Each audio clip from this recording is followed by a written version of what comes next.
Welcome to the POWAH Line. This is Jace. Today I've got a stash of Tesla accessories which I'll install, and I'm going to tell you if they're crappy or not.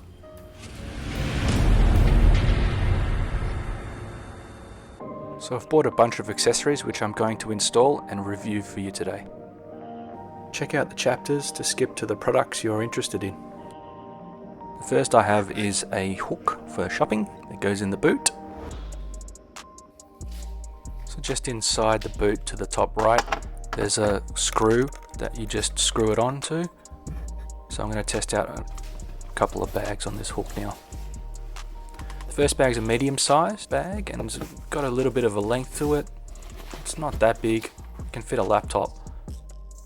As you can see, it can touch the ground there. Not ideal. The next one is a shopping bag, a large shopping bag, insulated one from Woolworths. It stands up on its own, but you can see there's a bit of slack there, so I don't think it would actually hold. I think the most ideal bag for this is the plastic bag sized shopping bag, because it actually doesn't touch the ground and it will swing around with your turns. Overall, I'll give it a 4 out of 10. You don't really need it, but it does an okay job. Next up, the tyre pump adapter.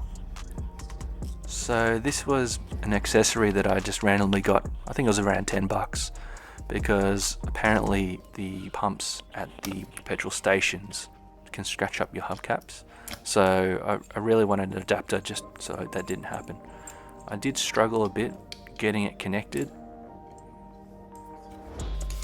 because I felt like this was the same size as the pumps at the petrol station and it was going to scratch it.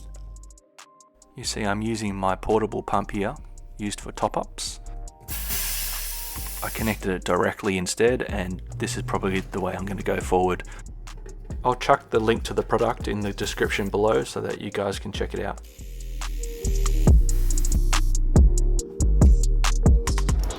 I eventually got the clip connected, but it had to be at a certain angle, and I still felt that it scraped the hubcap a little bit. So I'm not really impressed with this. At the end of the day, you probably don't need this. I'd probably recommend the portable pump instead. I won't return it, but I'll keep it in the front for a rainy day. Next is the matte screen protector. So I find the screen quite reflective, and it's a fingerprint magnet, so I wanted to actually protect it from all these fingerprints so I didn't have to clean it as much. It comes with a wet wipe, a dry wipe, and some stickers to clean the dust and also to keep the protector in place. And finally, there's a credit card sized card that helps you apply the sticker to the screen. First, I cleaned the screen with the wet wipe, got rid of all the grease, wiped it dry. So next up, I got the big sticker, which is the dust sticker. I went around the edge of the screen. I didn't have any dust in the middle because I wiped it away, but there was still a few flecks of dust on the edge. Alright, so the screen protector's got number 1 and number 2 sides. So what I did was, they got these three little stickers, and these stickers keep the screen protector in place, so you can align them before you push it down onto the screen.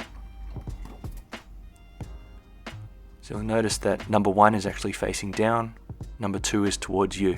So I was just aligning it here and then sticking it on top with the 3 stickers. You take off the number 1 tab from underneath, and then the adhesive is there. So then you push it on from the middle outwards so it doesn't get any bubbles.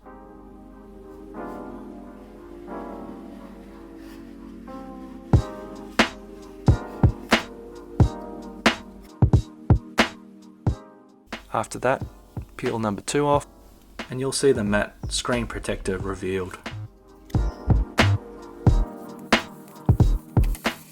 All in all, looks really nice. You can see that it's not as reflective, and it won't keep any of the finger grease there either. So let's take it for a drive and see what it looks like. So it was finally a sunny day in Perth after a couple of weeks of rain, and you can see from the screen there that it doesn't reflect at all anymore. I found the screen to be a lot smoother as well in texture, and that helps in avoiding the fingerprints. I would definitely recommend getting a matte screen protector, even just to lower your maintenance. Next is the center console tray. You'll see that the center console is so deep, and this really annoyed me because that's where I would put my garage door button and I'd have to reach down every single time. So this thing was probably necessary for me. It fits quite nicely and actually slides, and you can actually hide it underneath. So you can still use the depth, but you'll still be able to use the top part as well. I think leaving it the way it is probably best. I can put my sunnies there and I can put my garage door opener. I definitely would recommend that. Probably loses a point just because it's hard to open and close. Next up is the sunshade for the windscreen. These are a necessity during Perth summers to keep the screen and steering wheel cool. It will also save battery if you have the auto climate turned on, as the car won't have to work as hard to keep it cool. There are a lot of sunshades out there, so I was curious that this one was designed just for Model 3, and I wanted to see what the difference would be. It blocked out most of the light, which is great. It didn't take much effort to put away either into its compact bag. I would definitely recommend getting one if you live in a place with hot summers. So the sunshade for the roof comes with 2 block-out blinds and the 2 actual blinds themselves, along with 6 clips for each blind. I found that it was difficult to open without it actually flinging and hitting everything, and when you open it, it takes up quite a bit of space. So this is the block-out blind. This is for when you don't want any sun to come through, and basically before you put the shade on, you hook it around the edge of it. So this is the clip. The clips just go in the sides. These are the locations you want to have them evenly around the roof pane. And basically the shades just clip in. It was a pain in the neck to clip it in, so I didn't want to take it out and do it all over again for the block-out blinds. So this is an example of me just chucking one clip on, and then a lot of clips would just fall off as I put it on. So once I got it up there, that's how I wanted to leave it. It still blocks out a fair amount of sun without the blockout on, so it does a good job. I definitely recommend it, but you only want to change it either once or twice a year, really, because it's a pain. Next up is the dual USB stick.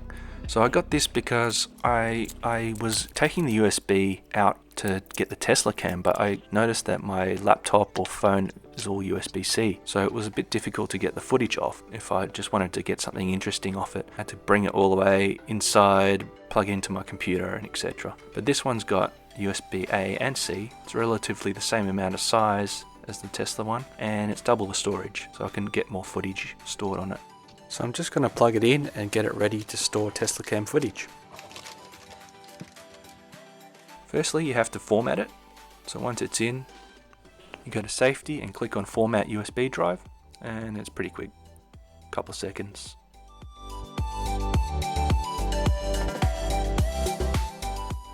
Let's go for a drive.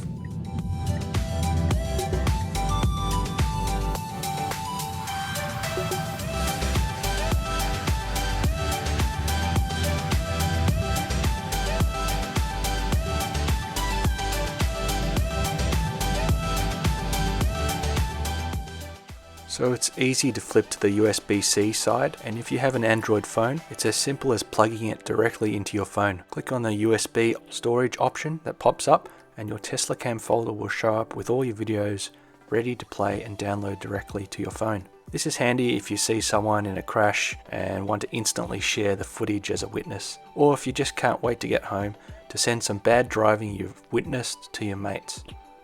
Overall, having this USB stick is not necessary, but it's a cool thing to have, and it's even better if the storage capacity is more than the standard 128GB stick that's provided. So I've seen quite a lot of people ask if the USB ports in the center console are still data ports that can use the controller. Rather than just go off the manual, let's test it out with an Xbox controller. So it's now plugged into the left USB-C port in the center console, just to see if anything would work.